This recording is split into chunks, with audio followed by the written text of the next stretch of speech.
pussy just love. What? He's Derek. Eat my snatch. She's Romaine. Fuck you, lady. This is Derek and Romaine. 2.0, bitches. Fuck you, lady. What a way to start a show, Derek. All about love. You could feel the love coming out of every pore here on the show. You sure can. Well, this is Valentine's Day, although, people time shift, so maybe you're listening to this later than Valentine's Day, but we thought since we have a Friday show for Valentine's Day, we would have love. We would feature some love here on the show. Oh, isn't it Kissy sweet? face love. I fucking hate Valentine's Day. What is your problem? I don't believe in love. That's not true. No, You've it's been not married true. for 75,000 And years. maybe that's why I don't believe in love anymore. I've been married so long that I'm like, meh, who cares? She's through with love. Listen, I just feel like Valentine's Day is for the young and newly in love. I feel like it's for people who, just fell in love. I feel like people who've been in love for a long time are like, yeah, whatever. I love you every day. I don't need a special day to tell you I fucking love you. I either love you or your don't. birthday goes on for a whole fucking month. Well, that's different. Is it? Yes, my birthday is special, like me. Yeah, your love is fleeting, but your birthday is forever. Yes, my birthday should be celebrated. I mean, really, honestly, 365 days a year. If I had my way, that's how my birthday would be celebrated. But, a month will have to suffice. I don't think that's correct. I don't care what you think. I'm right. You're wrong. It's as simple as that. Sorry. Okay. Anywho. But yes, today's Valentine's Day. Hopefully our listeners are out doing something with the ones they love. I'm not, but I hope they are. Derek has this thing. Maybe this is why I hate Valentine's Day, because I never spend it with my wife. Yeah, okay.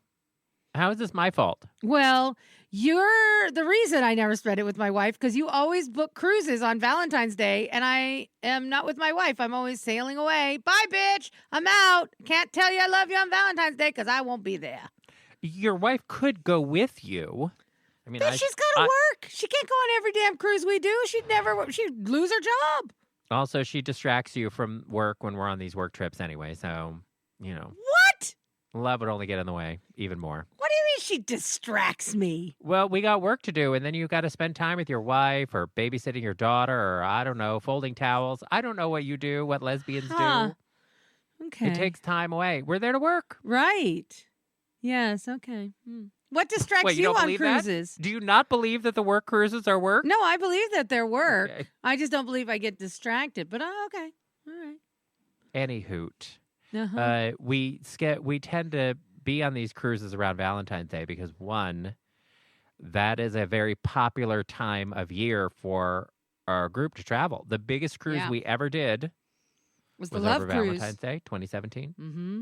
We had over 300 people on that cruise. Yeah, People it was a said huge too cruise. many people in our group. Yeah, it was That's big. why we do so many cruises in a year. We're trying to keep our groups artificially small.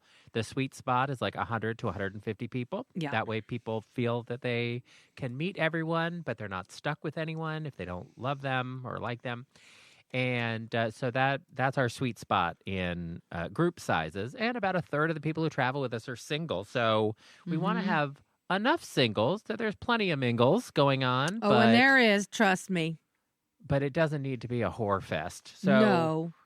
Anyway, but Valentine's Day, it's a great time to cruise. Plus, it's right around President's Day weekend always.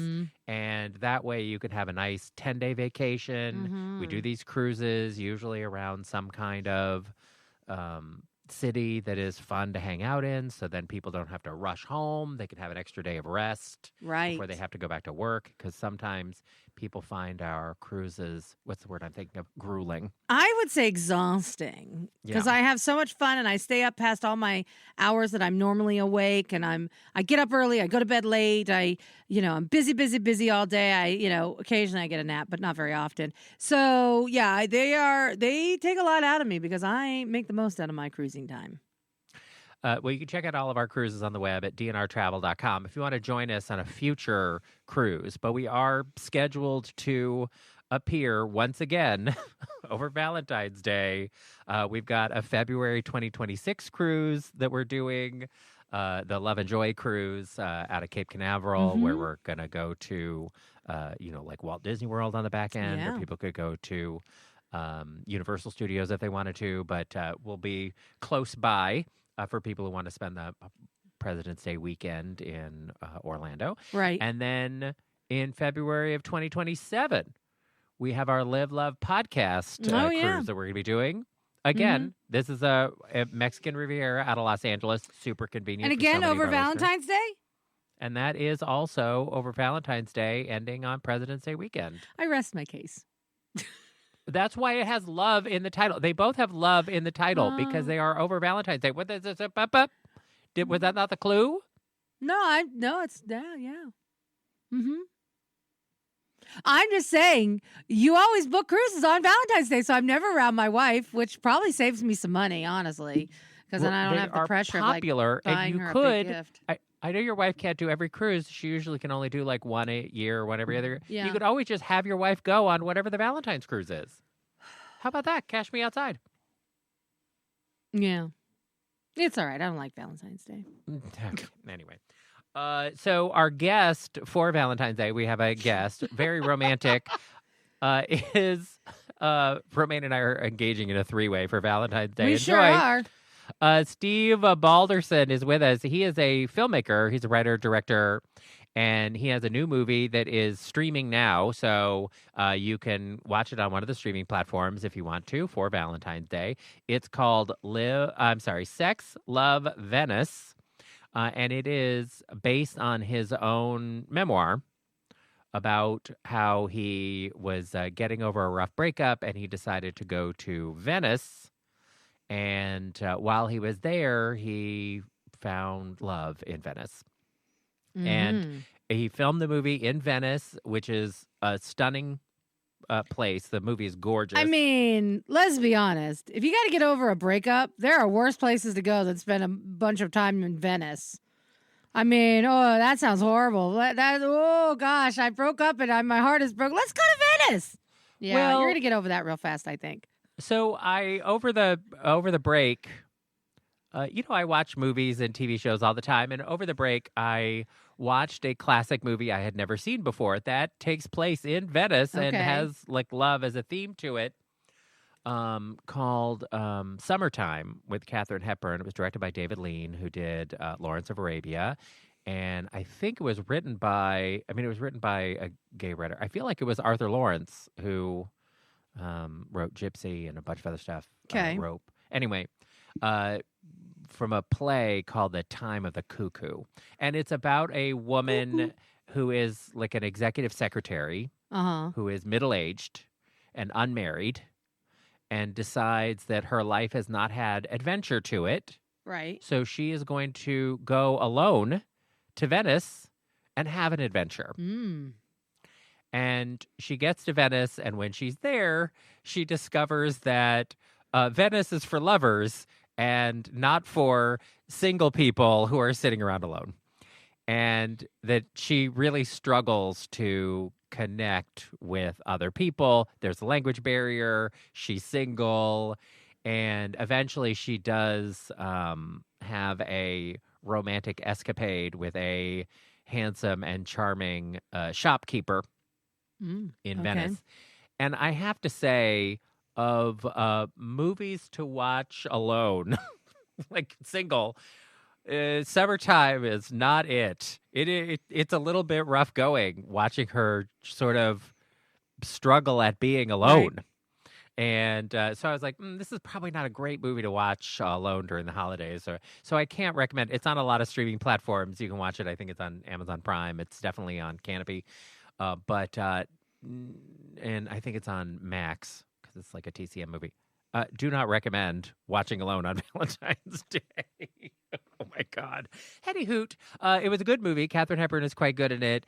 And it has one of the most beautiful last shots of the movie, final moments in a movie.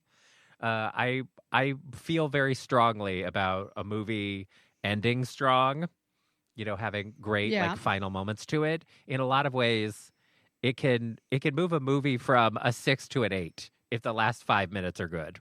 You know what I mean? Sure. Yeah. Because you remember is the end of the movie. And if Yeah, the it's like a ending good sucks, book. If the ending sucks, the whole book then went from great to bleh. right. I So it all hate when a falls great apart. book has a shitty ending. Yeah. So I get it. This, Yeah. So this movie has some echoes to Summertime Okay. because it is about somebody, although in this case, in Sex Love Venice, he goes with two friends of his who are also there with him in Venice. So he's not completely alone. And in the movie, Summertime, Katharine Hepburn, like there are people at her hotel that she interacts with and everything, but they have other, romantic dalliances, other things to do. They weren't planning to spend time with her. So she ends Gotcha. up alone a lot because of that. But he actually went to Venice with two friends of his and then found love while he was there. Well, he found sex for sure. Mm-hmm. And maybe some love. Yeah, tune in and watch. But I just have to, fair warning for people who like to watch movies like on their phone in public, like on a plane. Yeah. Do not watch this movie in public because there is Oh. quite a bit of sex in it. Oh, is it super graphic? I mean, there's a lot of sex in it. Okay. I think there's a reason that sex is the first word in the title. Because Gotcha. there is sex. Gotcha. Okay. And this is of the gay variety. Oh, yeah, Some there's only gay sex hot in gay it. action, hot gay action, hot gay action. Got it. Okay. Well, I could see why our listeners might want to tune in and watch this movie. Yes, Okay. All right. Well, that sounds exciting. I know. I hope everyone finds love. I want to go to Venice and find some hot gay action of my Well, own. definitely watching both of these movies. And by the way, Venice looks exactly the same. Both of them are the Haunting in Venice that I just watched recently, too. The Agatha Christie movie that they did. Venice looks exactly the same as it has looked for hundreds and hundreds of years. It's a shame. We've done our group trips to Europe twice now, and they have put the kibosh on the cruise ships going to Venice. Right. Because it's very disruptive. And it just brings in a lot of tourists who are just there for the day, and they don't add a lot to the economy. They just make it crowded. Mm-hmm. But I would really like to go to Venice. I think the next time we go to Europe, if we don't have a trip that gets us close to Venice, where like I can go for the day, because the cruise ship port's sort of nearby, and then you have to take a train in. It's not as close as it used to be. You can still go to Venice, but it's not. The ship is not docking in Venice, and then you're taking a boat in from the Right. big boat. Like they don't do that anymore. But I definitely want to go to Venice. Okay. But I feel like now that I've seen it in a lot of movies, I think I'll go, okay, this looks exactly like what it looked like in Mission Impossible and A Haunting in Venice and Sex Love Venice, all these Summertime, all these movies. And now I've seen it, and I'd rather be in Florence. Okay. All right. I want to be in Florence. But Katharine Hepburn takes a train into Venice. Yeah. And I actually kind of want to take the train in and out of Venice. I think that's how I want to get in and out of Venice. I'm not taking the train anywhere over in Europe ever again. I've learned my lesson on the death train. Almost died. I don't trust the train over there anymore. It wasn't Ruined the it. train's fault that there was a heat wave. Listen, I almost died. I don't trust the train over there in Europe anymore. And I'm not willing to risk my life again. Heat wave or no. You weren't there, so you don't know. It was scary as shit. Horrible. Were you hospitalized? No, but I wouldn't be surprised if there were people on that train that were. Okay, so you did not require any medical intervention. I did not, no. Okay, well then I don't think that you almost died. I did almost die, But you didn't. but I could have. You Very were perfectly easily. fine. No. You were overheated and cranky, but you were perfectly fine. I was starving.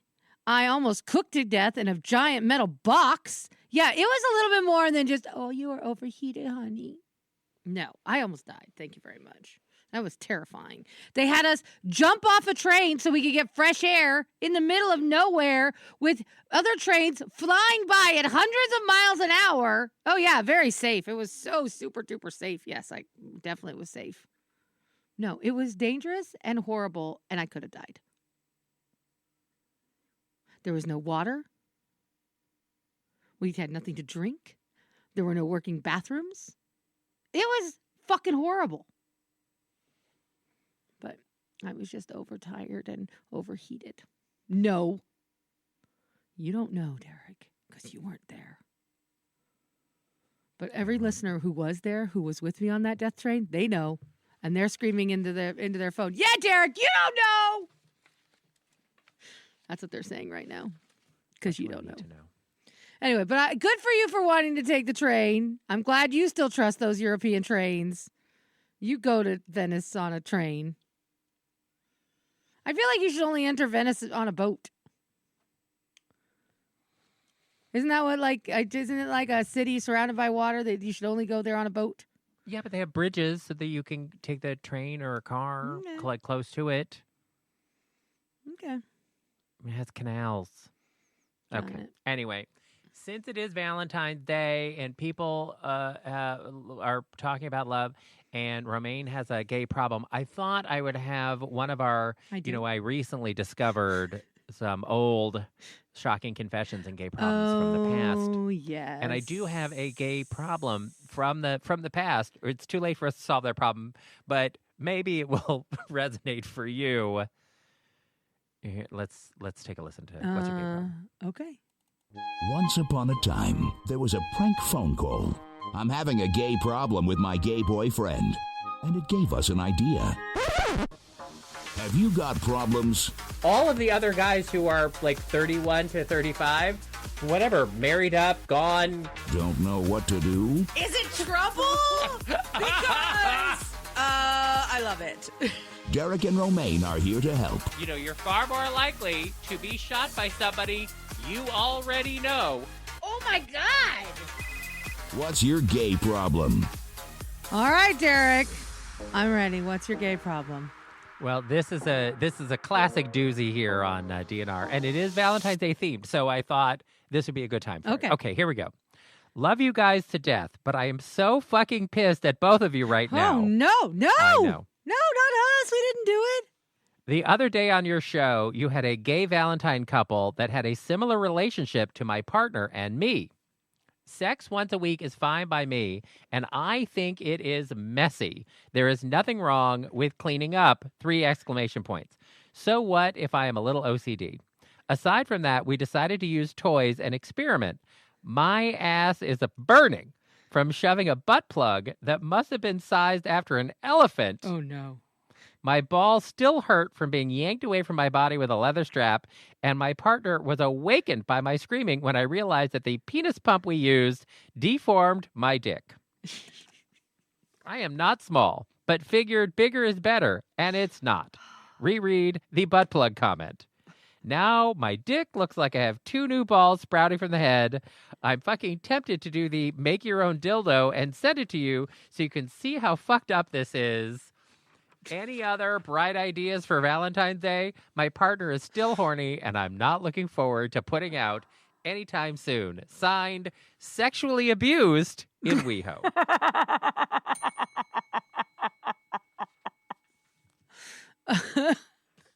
All right, here's my first piece of advice, Sexually Abused in WeHo.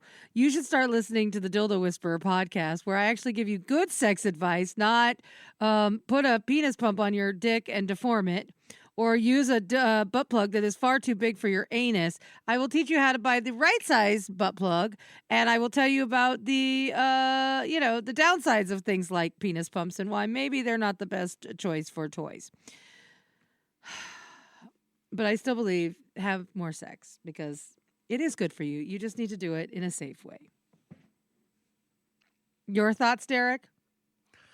Look, I have to imagine, because this gay problem is almost certainly 15 years old. If that couple is still together, they have worked it out.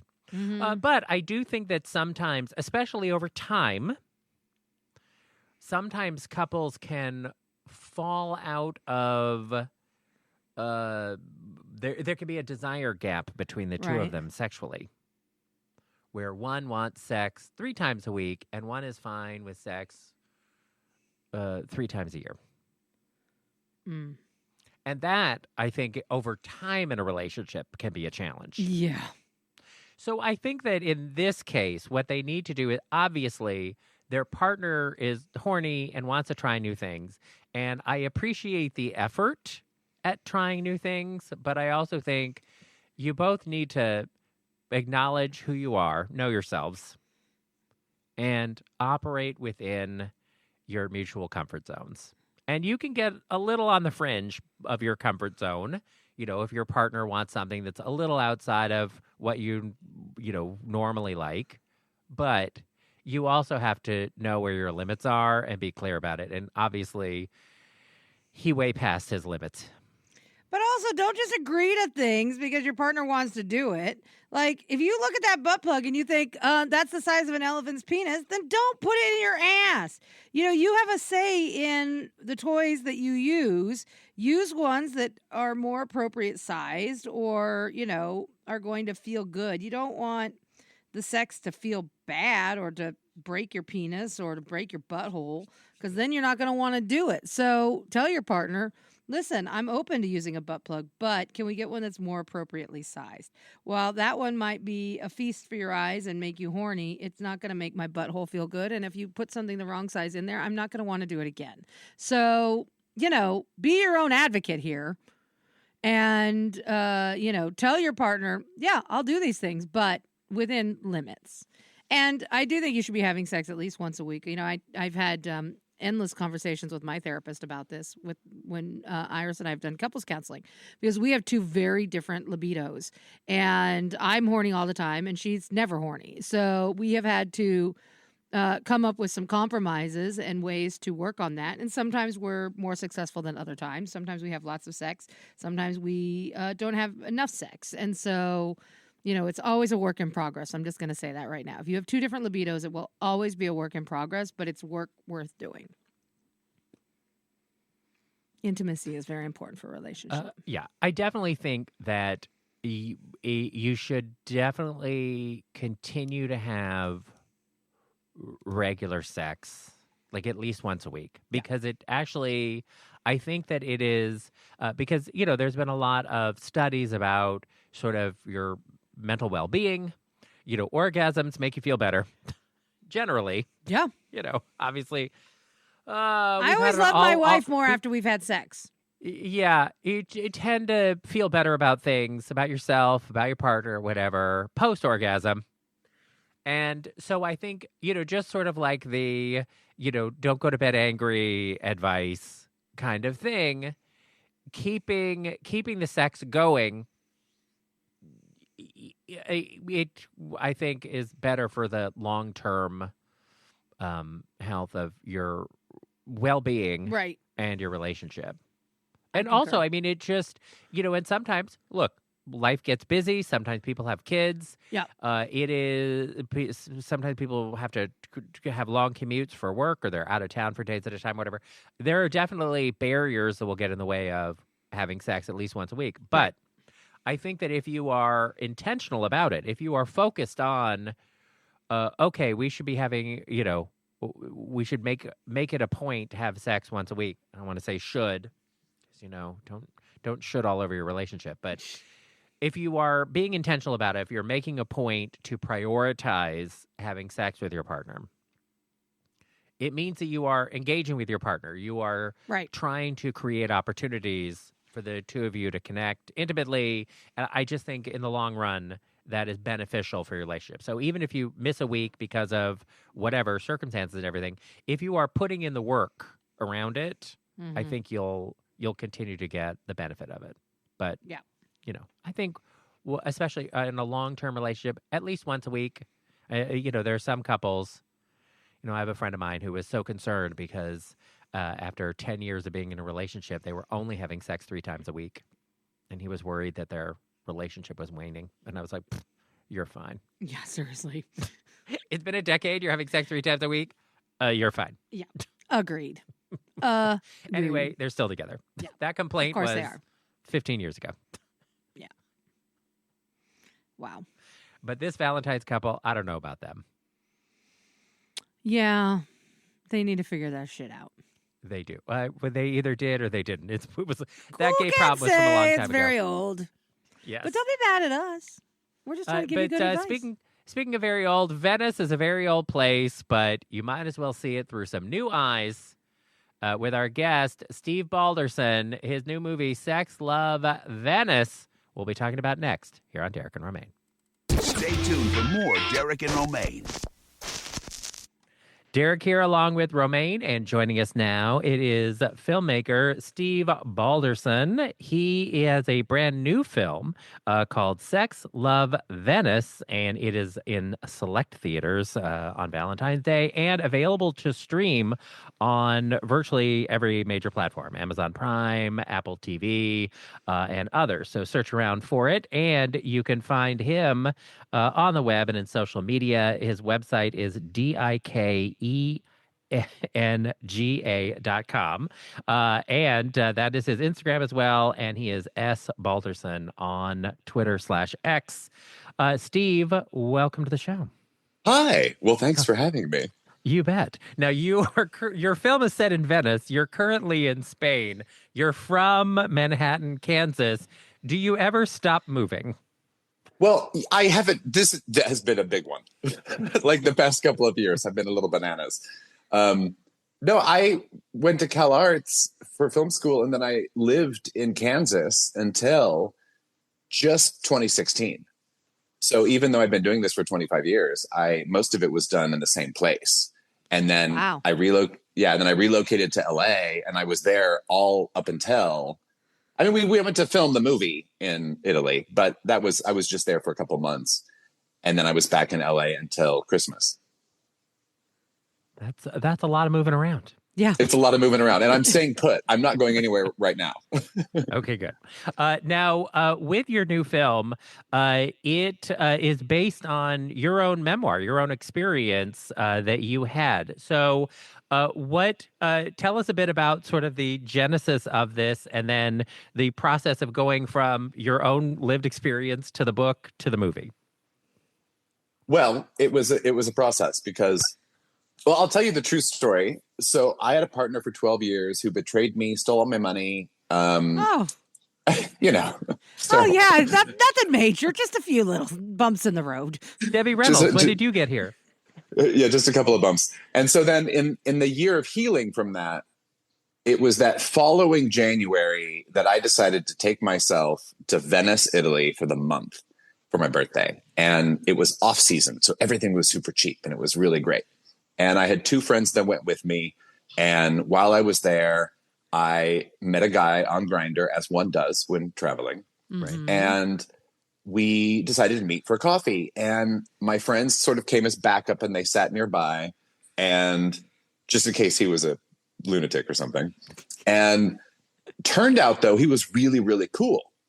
And I introduced him to my friends and he said, oh, let me take you and show you around the town and, you know, the city. And we got to see a part of Venice that tourists don't get to. So in that regard, we were incredibly lucky.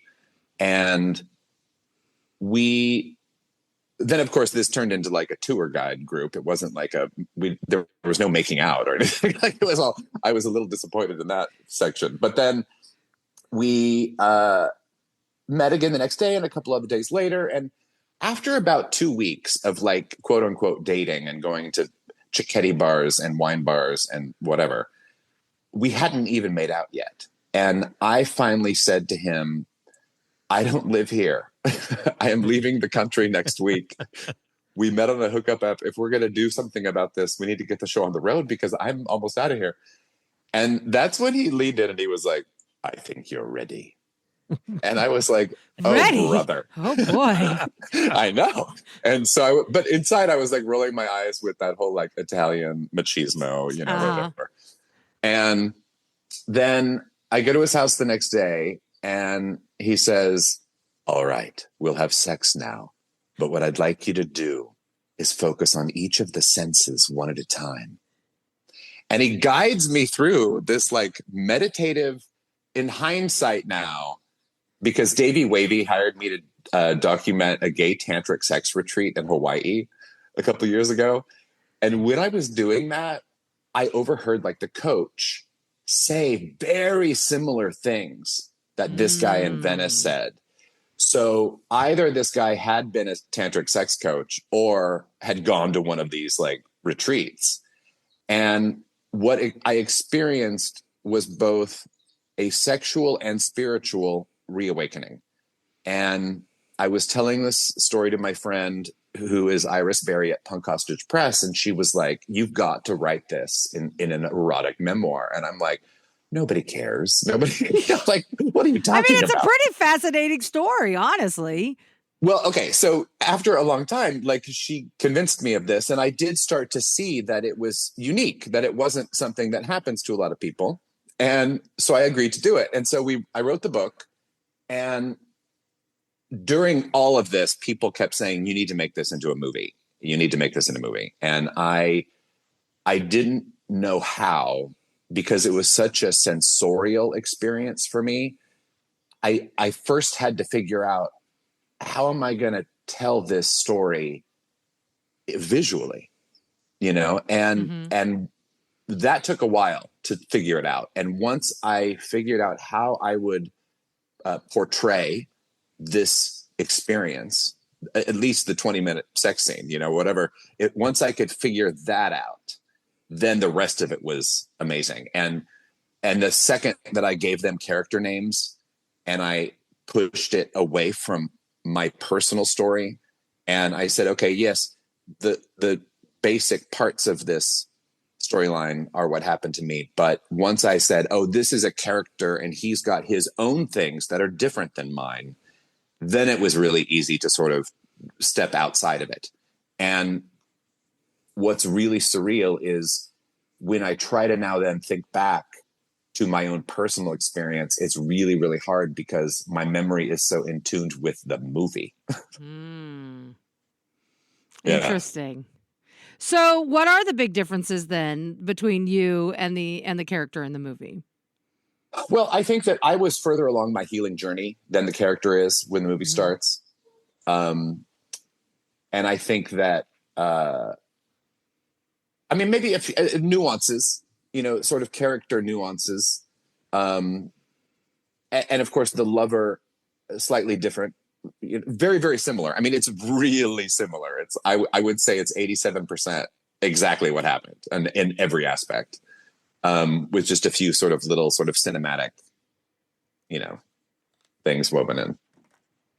So I know I read that in when you were making the film that you wanted to make sure that the characters actually were, like, the scenes were filmed in the actual locations of places you visited and you went. You wanted the characters to be as close to reality as it was. How was that, revisiting those locations after all those years? Well, it was creepy because one day, in fact, we were filming a scene where he was going to be walking through the sort of narrow streets, and we started in this place that was just a safe place to start because there was a big fountain and there was like room for us to move around. And the second I thought, oh, I should just walk sort of the path just to see, if there are any obstacles. And when I turned that corner and saw this really specific part where you have to duck under to walk through because it's really, really shallow. Even if you're a shorter person on average, you'd still might have to duck to walk through this sort of corridor. The second I saw that, I started weeping profusely because I was like, how did I know this was the place? I walked past here 1,000 times and I hadn't seen it since then. So it was like, it was really, really difficult. And I mean, in that regard, because we would all just get so emotional. I mean, I would be just like crying. I would be bawling while we were trying to roll, and I'm trying to direct people and I'm just weeping the whole time. And then it's so emotional. My cinematographer, who's trying to focus the camera, he can't see what he's focusing because he's weeping. It was a really beautiful, amazing experience. Did they all think you were a little bit crazy because you're crying all the time? You sound like a lesbian. I'm sure they did, but they were too. I mean, like, everybody behind the scene, like, the sound guy, the co-producers, all the crew, we were all weeping. And just because there was something going on. I mean, it was a synchronicity of where we were at the time and the place, and like the weather, somehow the weather participated, and when the story is like unfolding and there's this desire and this pent up energy, that day was when the thunderstorms were happening and like all of this crazy, the seas were rocky and the gondolas were being thrown into the air 2 or 3 feet high. And then the next day after this moment had passed in the storyline, it was calm again. And it was just like everything was so tuned in. I think we were all just emotionally a wreck in a good way.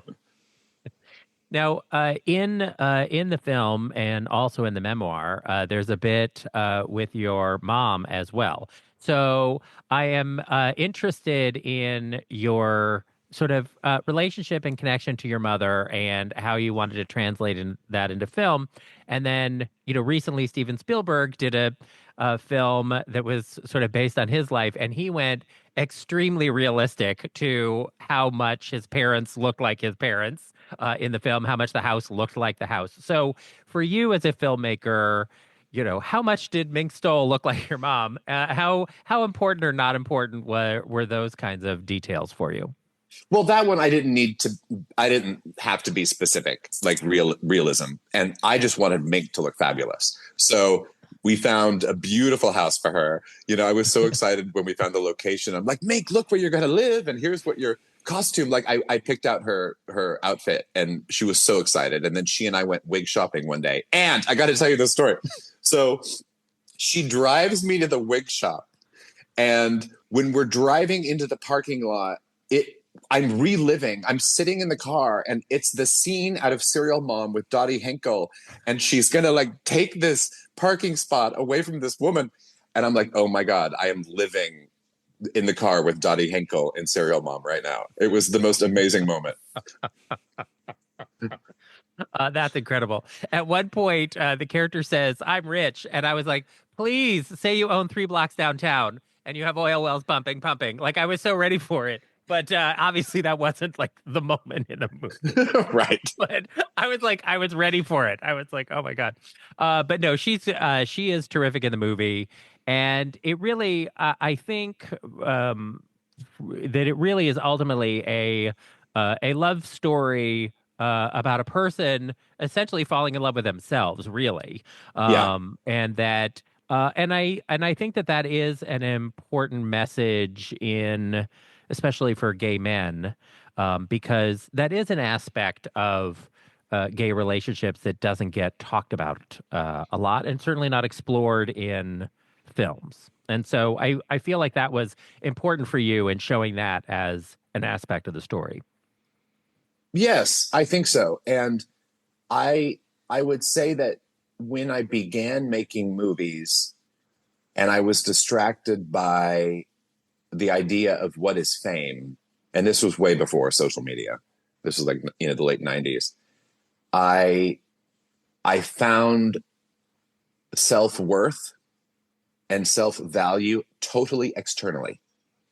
And once I learned that I could love me as I am, then none of that mattered, and then you could use those things and you can go and have fun and have public events and things, but it was I took it in differently.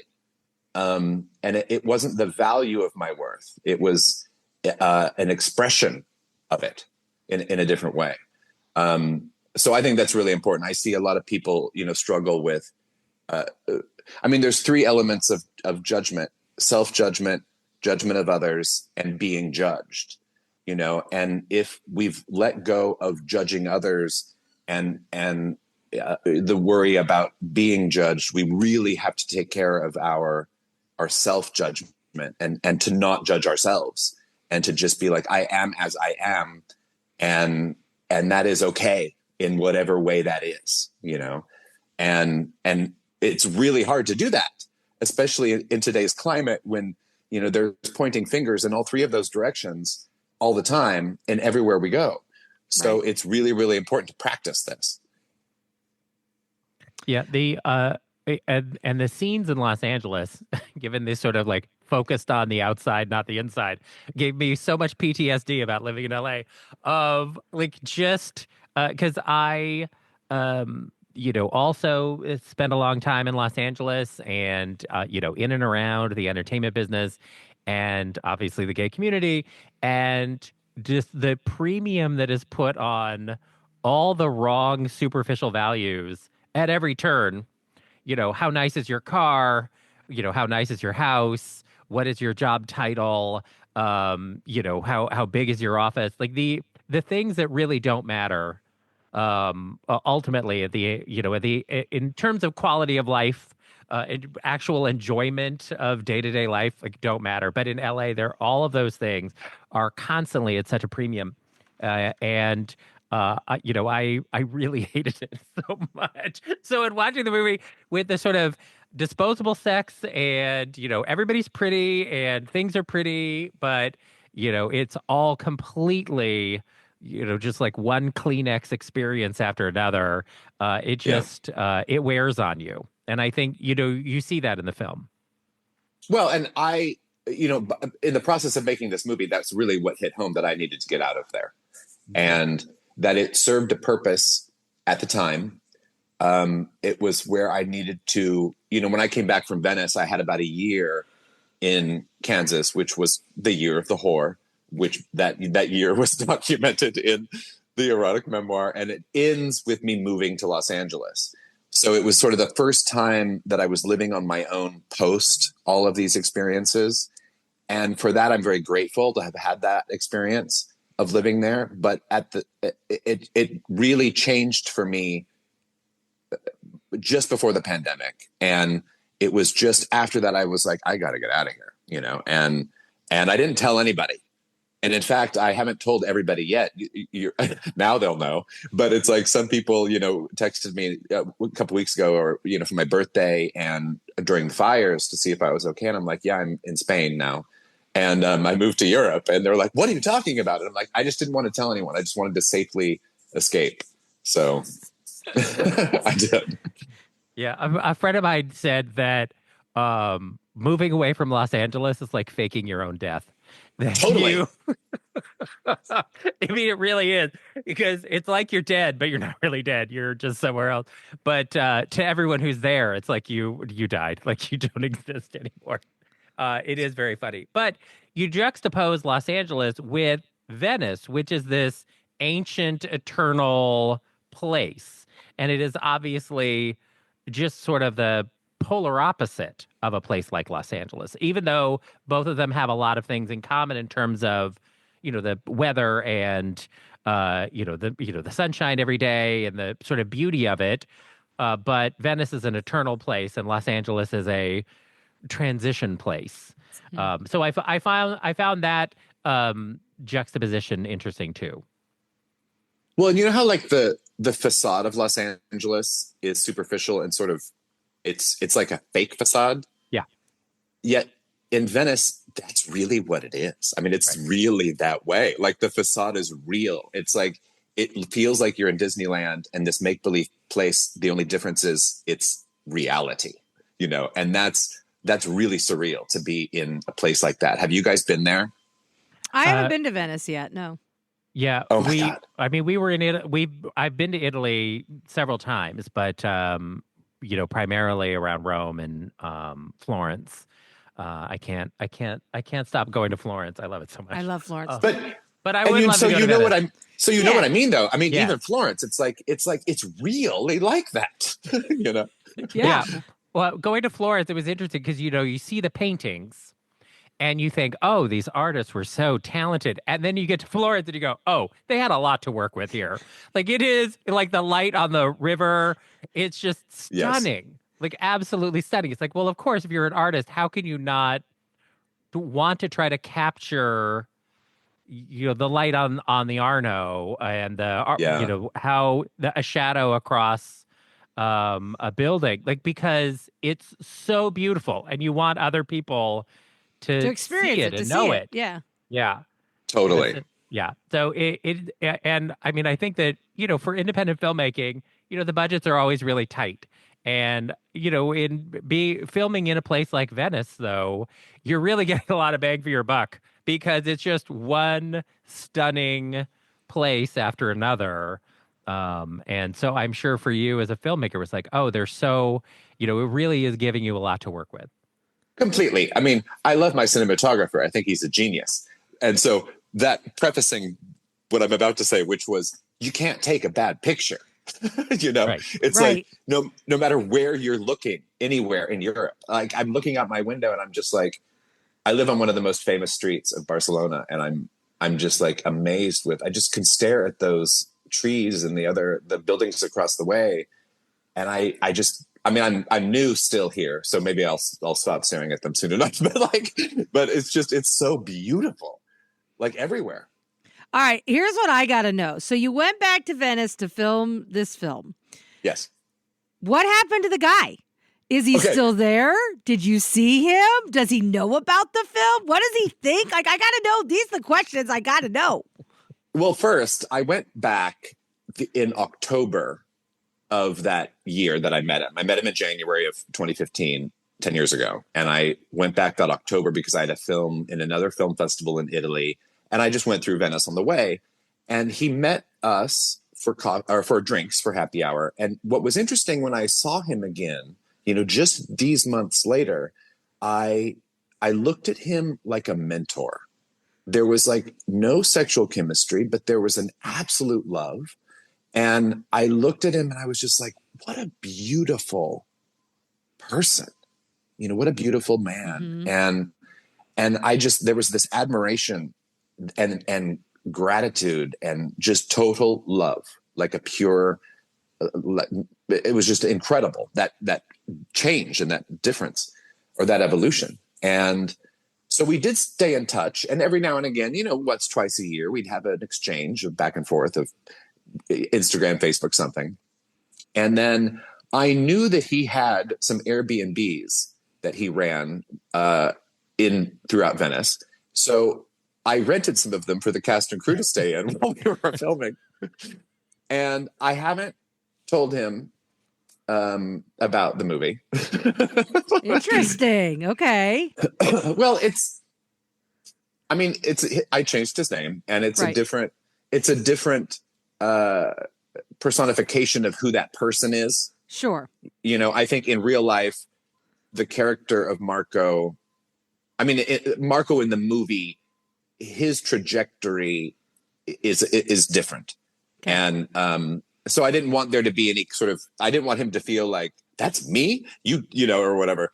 Yes, it is, but it's based on, it's not a depiction of you, right. And so that I feel a little weird about it. So I didn't. Interesting. So are you going to tell him at some point? Well, I told him about the movie. I just didn't mention what it was specifically. So what are you going to do if he watches it is like, this story seems a little familiar? I think he loved it. It's interesting. So no, listen, this was so amazing. I reached out to him a week or so ago to say that I was living in Europe now, and that, let me know if you're ever in Barcelona or in Madrid, because I'm there sometimes too. And the first thing he asked me, literally, was, have you found love there? Huh. And I was just like, oh my God, of course he would say this. Right. He was the one who taught me to find love in everyone you meet. And I took screenshots and I sent it to the cast and crew, because I was like, look, this is what, for the sequel, this is what you say. This is like this person, of course, like I couldn't even write that. Like he had to have said it. Like everything that came out of his mouth to begin with anyway I couldn't fake any of that. So it was just so articulate and beautiful and poetic. And that's my new favorite thing to ask anybody when they're like, oh, I went to, whatever for a vacation. I'm just going to start asking, did you find love there? And in what form? Right. And how, because you could have found love in a great meal, but how did you find it? And I just love that. So I told him, I updated him on my life and my partner and, what's been happening. And I don't know. He's just really cool. He's just a really unique human being. I've never met someone quite like him before. Huh. That's Now, awesome. in the film, there is quite a bit of sex in the movie, What? and oh yeah, and just a spoiler alert.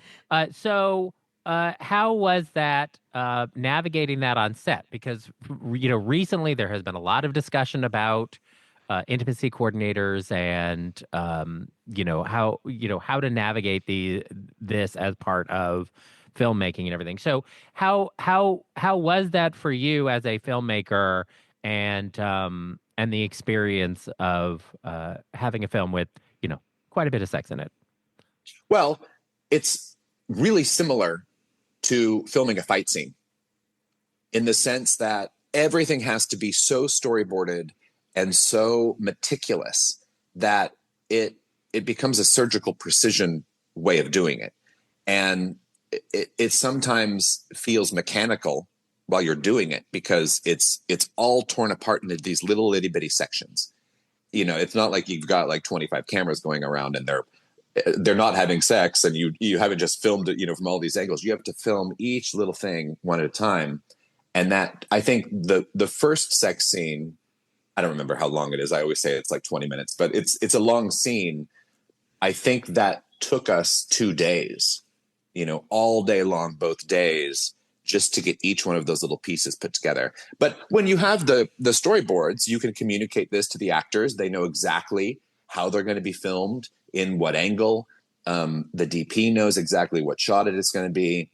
You have all of those things planned out so that when you go in, you just go one after the other. And we shot it in order because it was so complicated and there are so many different angles and shots to those scenes that I, just for the sake of making sure I got everything, because if I would have missed one of those little pieces of the storyboards, it wouldn't have edited in such a way that it would have been fluid.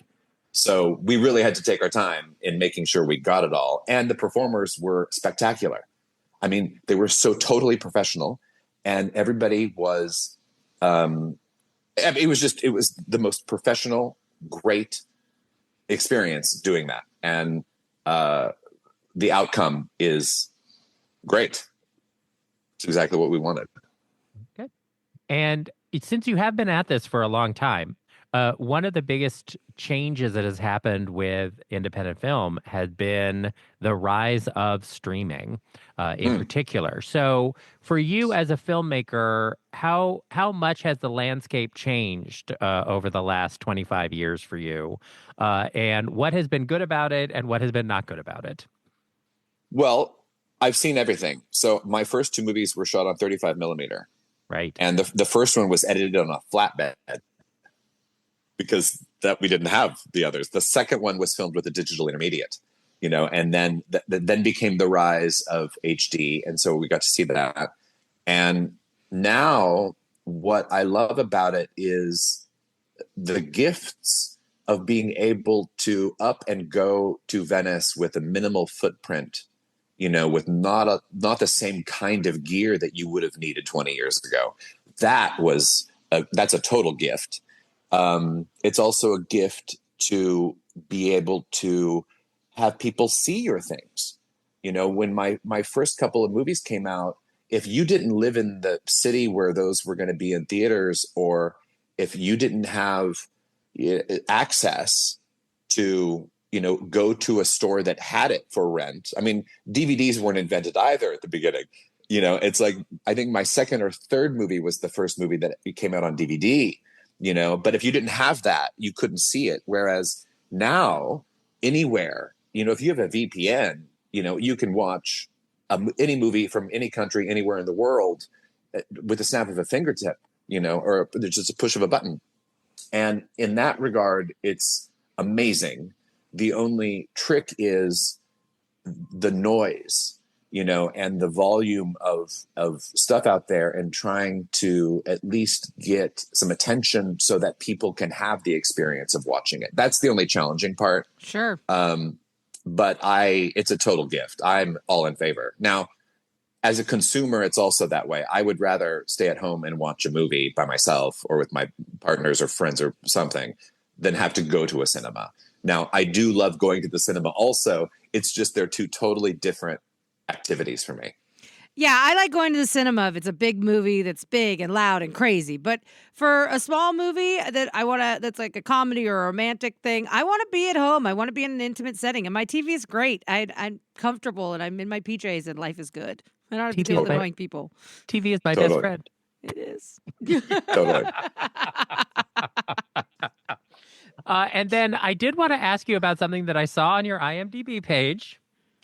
That you are apparently, according to the internet, true or false, related to another screenwriter, John Balderson. So yes. Yes. So how are the two of you related? And then we should talk a bit about his career, which is quite significant. Well, it's distant. I mean, the Balderson lineage is really small.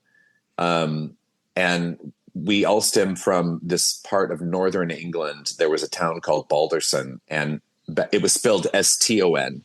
And when they moved wherever they went and then ended up in the US, they dropped the T. So it was just Balderson. But I remember watching, I think I was still in high school. Maybe I was at CalArts by that point. I watched Gaslight with Ingrid Bergman that he wrote, and I think won the Oscar for that movie. And there's like in it, there's like our family sense of humor happening in several parts that I was like, I caught it. And I was like, oh my God. Like when they go to the tour of the Tower of London and they're in the thing where the torture chambers were. If you listen to what's going on in the background of like some of the discussions, it's not front and like it's not, right in the center of the screen. So if you aren't listening for the extras, you might miss it. That I was like, oh my God, of course. This has been in our DNA since the beginning. It's hilarious. But he was apparently, in reading up on him, he was a foreign correspondent. He was at the opening of the tomb of Tutankhamun, and then he was sort of the source material for the Universal monster movies of The Mummy and Dracula and Frankenstein and The Bride of Frankenstein. And so, I mean, really, he is Universal Monsters, which is, really quite something. So once you realized that, sort of this was somebody that you were connected to, what was it like exploring a bit of his filmography? Yeah, I don't know if I've watched all of them, but I have. I remember Gaslight vividly because I've seen it more than once, and I can't remember the other ones. But I do remember he wrote the original Dracula play, I think, or the screenplay for that. And I mean, I don't remember. I haven't thought about him in a long time. I should go back and rewatch some of his stuff.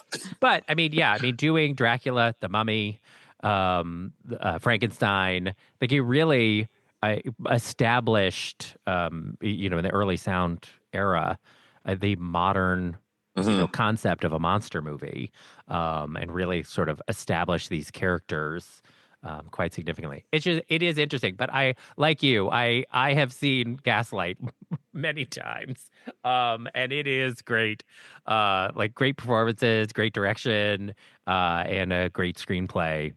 It's terrific. If people haven't seen it, Romain doesn't like to watch any black and white. God, movies, but it's great. I should remake that. Gaslight? I wonder who has the rights to it. Yeah, it may even be.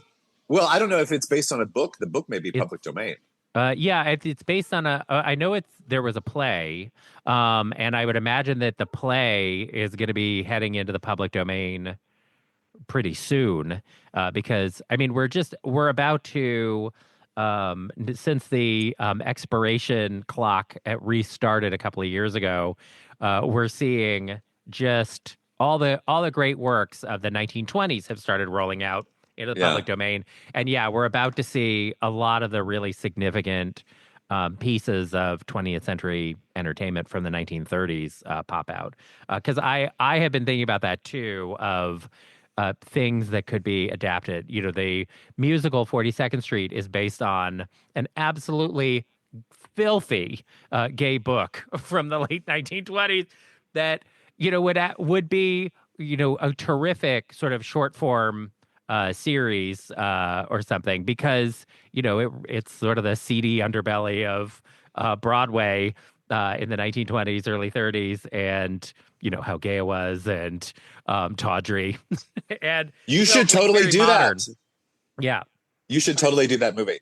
Yeah, because that kind of thing would actually be really fun. And for people who only know the sort of, I mean, there's some good pre Hays Code lines in the movie, but that sort of hint at how filthy and gay it is. But for our modern sensibility, it's like, oh, this is perfect, because it takes something that you think and then it's like, oh no, it's much filthier and gayer, and also black, because in the original story they basically go to Harlem and steal all their dance numbers for the Broadway show that ends up being a sensation. Like, it is, it really hits on a lot of sort of the themes that are very present to us now. So I am excited about the things that will move into the public domain and how people will reinterpret them. Going forward. So yes, I think you should do that with Gaslight. Absolutely. That would be a great full circle. Look, it's a movie writing brainstorming session here. It is. I mean, you know how it is, because you're a very prolific writer. So you know how it is. Like, oh, I got 50 ideas today. Which one am I actually gonna pour into something? So you gotta. It's really about focus. And I think that sometimes they happen on their own. Especially if you've got, I always say it's like having a big industrial kitchen cooking range, with like 20 burners, and I've got every burner covered with some various sauce or meal, and it's at various stages. Water's boiling in one I just put on, this one I'm just getting ready to plate onto the plate to serve it, and I'm not ever sure which one's next. I have no idea, but it always just sort of comes together and starts, it bubbles, and you're like, oh yeah, that one. And then it just happens. Right. Well, I am glad it has just happened that you are joining us today. I appreciate you taking this time all the way from Spain to be with us to talk about Sex Love Venice, which everyone can watch now that it is Valentine's Day. Thanks so much for being with us. Well, there you have it. The end of another perfect episode of Derek and Romaine. And if you want more great fun, go to dnrstudios.com and subscribe to get our show every day. And don't forget, for DNR Plus subscribers, you can use the DNR Cast app for iPhone, available now in the App Store.